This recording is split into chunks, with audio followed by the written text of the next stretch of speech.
आम्हाला ना हैदराबादला यायचा प्लॅन अचानकच ठरवला होता। आम्हाला सोमवारी यायचं होतं पण कॅन्सल होऊन गेलं होतं। त्यांना सोमवारी ड्युटी होती म्हणून आम्ही रविवारीच निघालो होतो। आमच्या सोबत नहाण्याचे काका पण आले होते। त्याला निजामाबादला जायचं होतं म्हणून ते बिचकुंद्यापर्यंत आले होते। ते तिकडे गेले होते, आम्ही इकडे।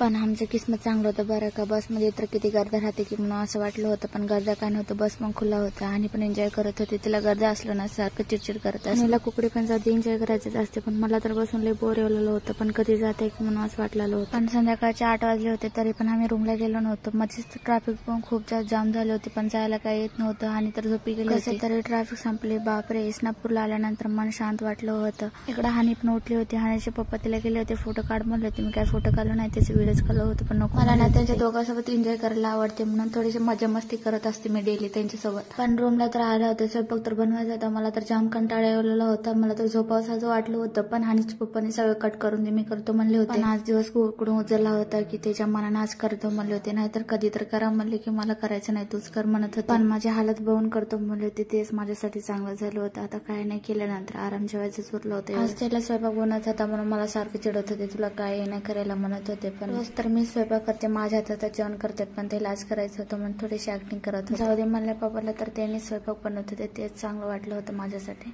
पण आज त्यांनी वेगळीच भाजी करत होते, ते डेली करायचे आणि करत नव्हते, अलग टाईपनेच करत होते। ते मला काय कळलं नव्हतं, मी विचारले होते पण मला काय सांगत नव्हते। झाल्यानंतर खायचं काम कर म्हणले होते, आज तुला नवीन टाईपनेच करून दाखवते भाजी म्हणून सांगितलं। मला ना नॉनव्हेजची रेसिपी शेअर करता येत नाही, कारण का मला रेसिपी कसं केलं ते मला माहित नव्हतं। त्याच्या भाजी पण झाली होती, जेवण करून झोपलो होतो। सकाळी उठून हानीचा मूड वेगळा झाला होता, उठल्यापासून सारखं रडत होती। तिला ना आंघोळ घालून बसवलं होतं तरी पण रडत होती। तिने काय आज मेकअपच करून देत नव्हते। मेकअप म्हणजे दुसरं काय नाही, काजळ पावडर डेली मित्र तेच यूज करते, दुसरं काय करणार। पण तिला खेळण्यासाठी चॉकलेट दिलं होतं तरी पण रडत होती। मॅडमचं तर रडणं कधी संपते काय माहित नव्हतं। मला तर जास्त भूक लागली होती, स्वयंपाक तर झाला होता, रोटी करायचं होतं आणि काय जास्त रोटी करून देत नव्हते म्हणून एकच केली होती रोटी। हानीचं पण रडणं बंद झालं होतं, तिला पण जेवायला घेऊन बसलो होतो। जेवणाला आज रोटी भात और शेंगाची भाजी केले होते। माझ्या पिल्लूला त्रास माझा प्यायचा मूड होता, त्याच्यामुळे तिला माझं भाजीत बसलं होतं। पण इकडे कपडे तर खूप जास्त पडले होते। गावाकडे जायला 2 बॅग नेलं होतं, पण आल्यानंतर 2 बॅग मधले कपडे काढून ठेवायला तर खूप जास्त वेळ जातो। पण आमच्या दोघांपेक्षा जास्त हानीचेच कपडे असतात, तिनं जास्त खराब करून घेते म्हणून तिच्यासाठी जास्त कपडे घेतलो होतो। पण आल्यानंतर